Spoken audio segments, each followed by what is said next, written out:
Hey y'all, good morning. Welcome to the Not So Perfect Homestead. So today I am in my kitchen and I have found the perfect opportunity to use my very last chicken out of my freezer. So we have 2 weeks until slaughter day. So I'm gonna be without my homegrown chickens for a few weeks. I asked my son last night, who has literally convinced me over the past 2 days that today is his birthday. I've already asked him what he wanted for dinner. So we're gonna celebrate today, the 28th, like it is his birthday. His actual birthday is the 29th. So that's what a 6-year-old can do to a mom brain. He asked for chicken and dumplings. So what a perfect opportunity to use my very last chicken. I would say that this is probably my last chicken because it's the smallest one. Oh my goodness. But that's fine. I typically can use the meat from one chicken for 2 meals. So I'll probably just use this whole chicken in our pot of chicken and dumplings. So I'm gonna show you how easy this is. I'm gonna walk you through making my chicken and dumplings. So our chickens, we process them and then we put them in these little shrink wrap bags.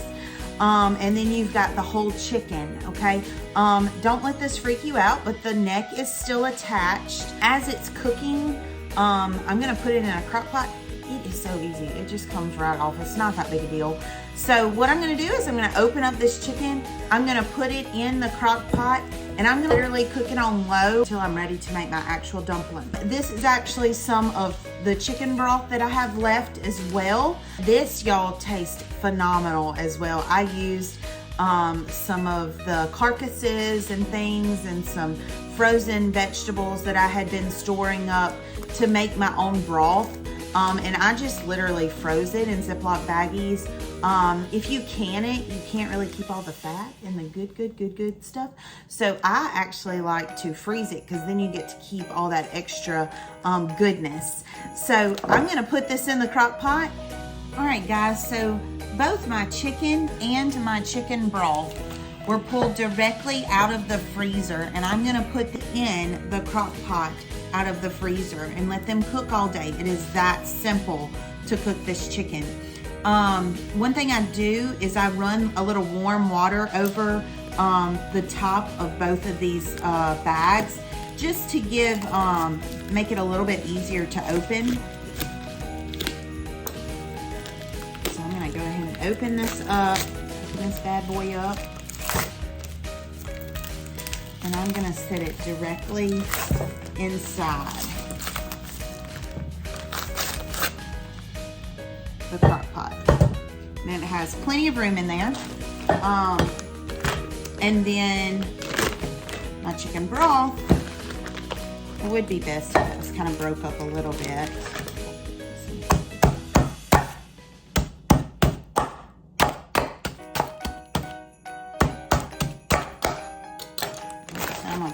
Break it up a little bit. Just throw it right in. I get it kind of around the chicken.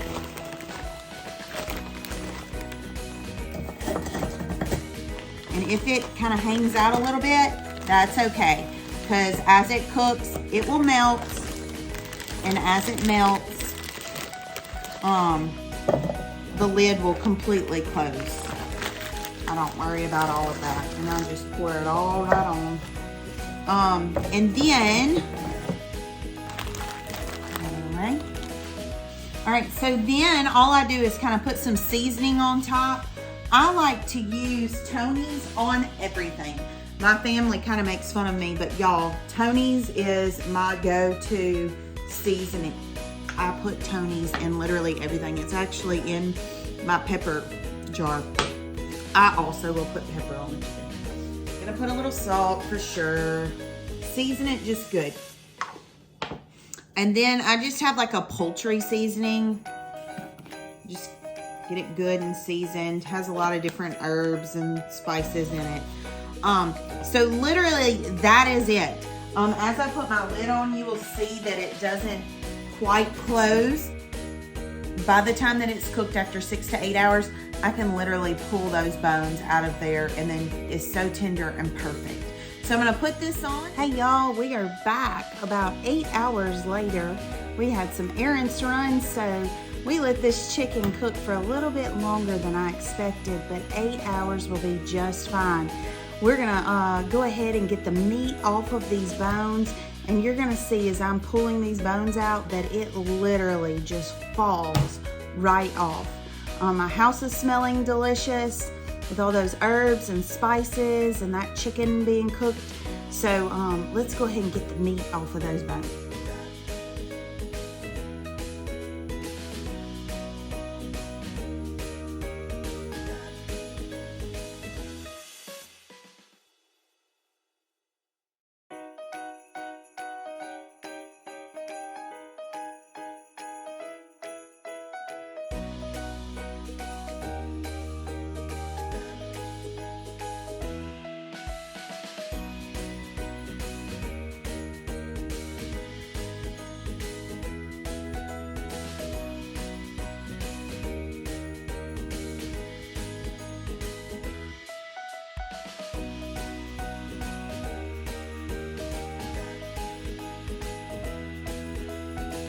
All right, y'all, so it was that simple. So now I have my little goodies for the dogs and the cats, some of the fat and things and skin. I have my bowl with just bones. And then I have my plate of dark and white meat chicken. And y'all, this meat is yummy just the way it is. You could literally just eat it like this. You could put it in any kind of dish and it is so yummy. I also have my bowl of chicken broth, and I'm gonna take this bowl of chicken broth and I'm gonna put it in my big pot to make my dumplings. So this is gonna be my boiling juice to boil my dumplings with. All right, y'all, so now I'm going to strain all of this yummy chicken broth in a fine mesh strainer. Get any of those extra bones that I missed, maybe the teeny tiny, but you can see some of the bones and things left in the fine mesh strainer. That just helps to ensure, especially if you have any little ones like I do, that you get as many of those bones out as possible.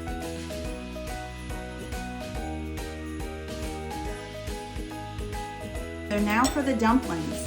I have already put 2 cups of all-purpose flour into my mixing bowl, and now I'm gonna put a ½ teaspoon of baking powder into my flour.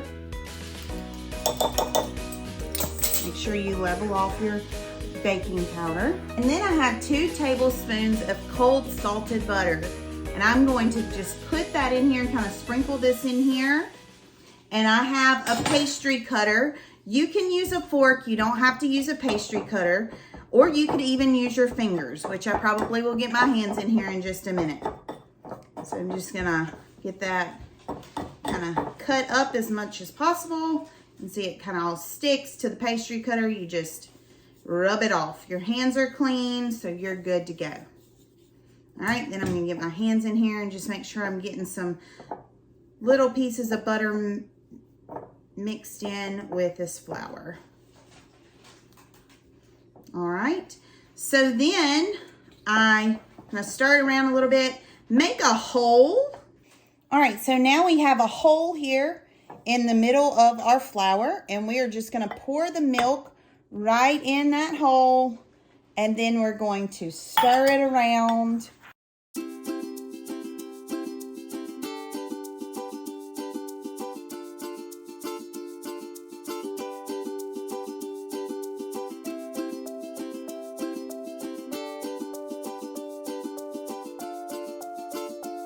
All right, so to roll out the dumplings, I have cut the dough into 4 equal-ish slices, and I floured my surface and I floured my pin. So now I'm going to just put it on the mat and coat both sides and kind of just pat down. I need a little more flour on top just to make it not sticky. You can do this as perfect as you want. I do not do it perfectly. I just make them very rustic looking dumplings. If you like a thicker dumpling, then don't roll as much. If you like a thinner dumpling, then roll that puppy out. Okay, and then I'm going to cut with a pizza cutter. Makes it pretty simple. So first vertically and then horizontally is what I do. Then I take these to the boiling chicken broth. All right, and then I just drop them in. Oftentimes I like to find little holes, and that's where I drop the dumplings in at.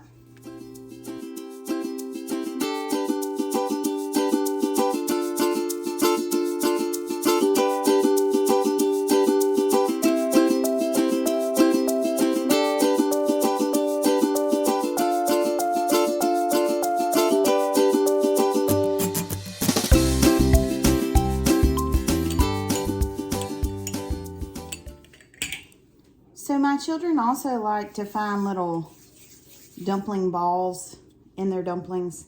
So sometimes I'll just roll up some little balls as well. And then they count how many balls they found in their dumplings.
So we've been boiling these dumplings for about 20 minutes now, and I am going to go ahead and put my plate of chicken into the pot with the boiling noodles. I have sprinkled some more Tony's, my favorite seasoning, and I've also sprinkled a little bit more all-purpose flour just to thicken up this dumpling sauce whenever it goes in.